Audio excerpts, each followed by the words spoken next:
Hello everyone, welcome to my channel. My name is Denisa and this is Vividly Denisa. I know I haven't posted a video in like a month or two and I'm sorry. I know I said I was going to make it a regular thing, but I have been super lazy and super busy at the same time, so I promise I will get right on it, pumping out these videos for you. So my topic for today that I wanted to talk about and this is especially for people who are moving in or planning to come to Japan, and whether it's get a job here or as a student, is finding an apartment. So when I moved here, like the whole plan before I came was I was going to find an apartment in the city that I lived. My boss highly recommended that I do that because in my job I get a lot of breaks. Well, not a lot of breaks, but each day I get a good amount of breaks. So for example, one day I could have a break from 1:10 to like 4 o'clock. So depending on my students and depending on which one shows up, sometimes I would have students that cancel. And so my boss was like, well, so you're not spending, your break at work, or, being forced to eat out, maybe because you have to spend your break. So instead of, going home and, getting something to eat, you're forced to eat out and spending all your money. So he recommended that I find a place closer to one of the main schools that I work at. And so before that, I looked online. Before I came to Japan, I looked online, found some websites.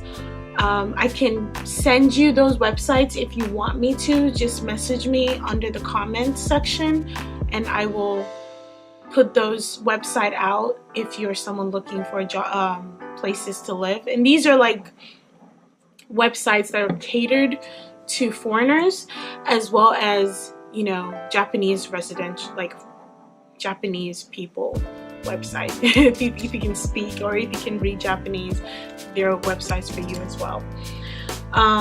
So anyway, I looked on those websites. I had a feel of how much the apartments were in my area, and as well as seeing if most apartments, if you have to put down key money or deposits.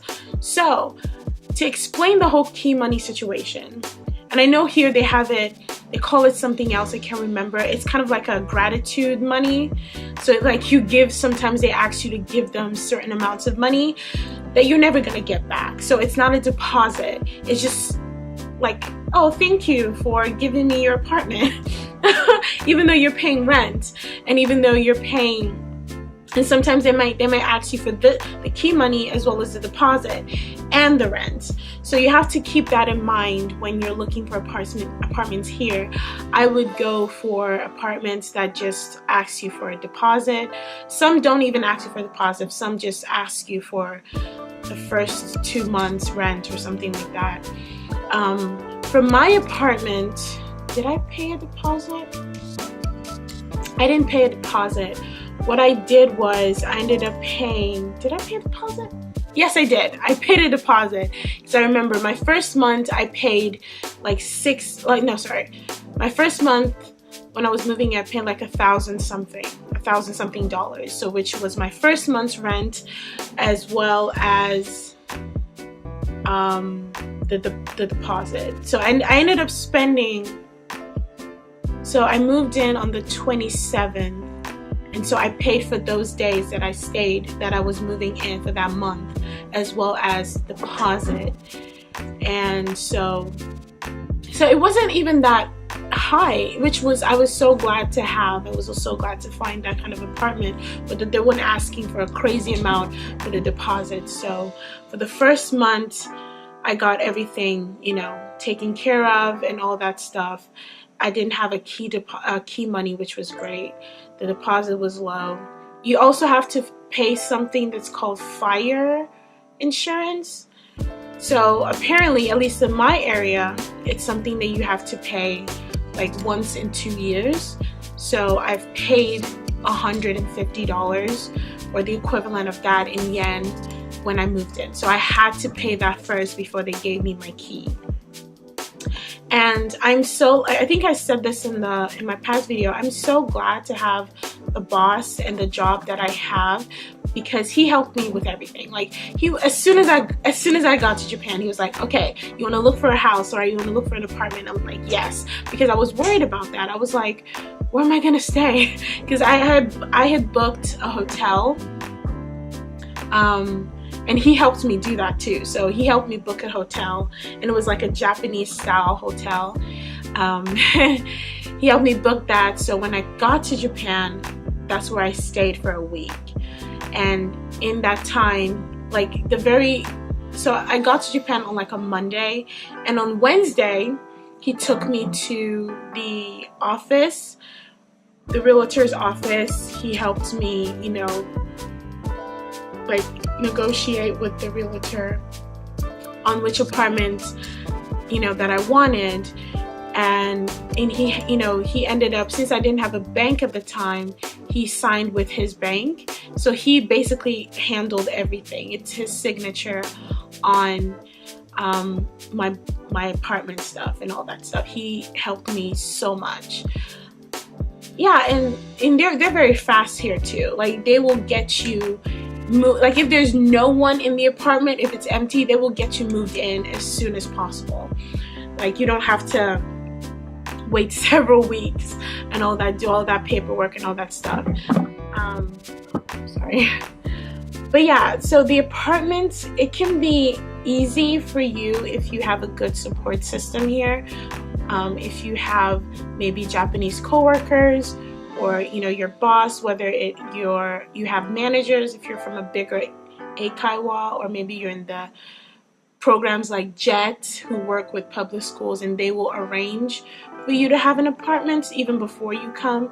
So if you have support like that, then it's so much easier for you. It was easier for me because of the support that I had. Like I said, it's different for everyone. Everyone has a different experience. Like, for example, I have a coworker.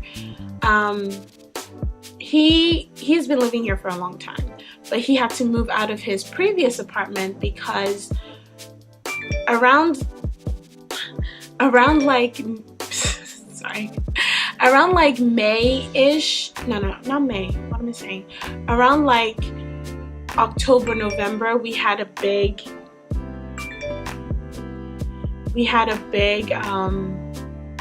typhoon. There were a lot of typhoons in this area, and they call it the typhoon season because there's a lot of typhoons. And so his house, he was living on the fourth floor, I think. The roof was gone. Like, his roof, he could only stay in one room. He had a 2-bedroom. He could only stay in like one room because everywhere else there was water. Like, he couldn't sleep because the roof was gone, and it took them a long time. So he was like, I gotta get out of here. And he was looking for a new apartment to stay, and he wanted to look for an apartment near where I lived. And they were like, well, we're gonna need like about $2,000 of key money. And he was like, that's my you know, that's my salary. I'm not about to give you that, and I'm not getting it back.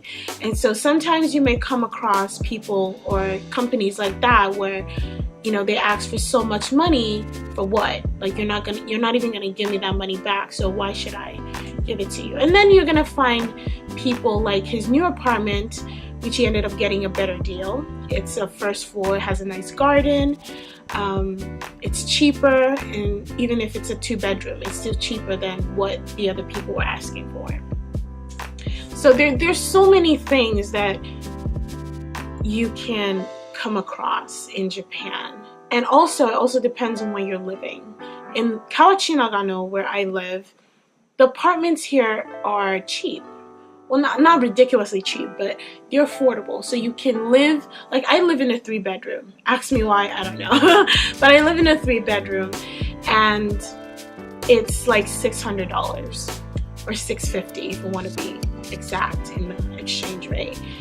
Yeah, and my light bill is you know, is reasonable. I don't use a lot of electricity. My water is reasonable.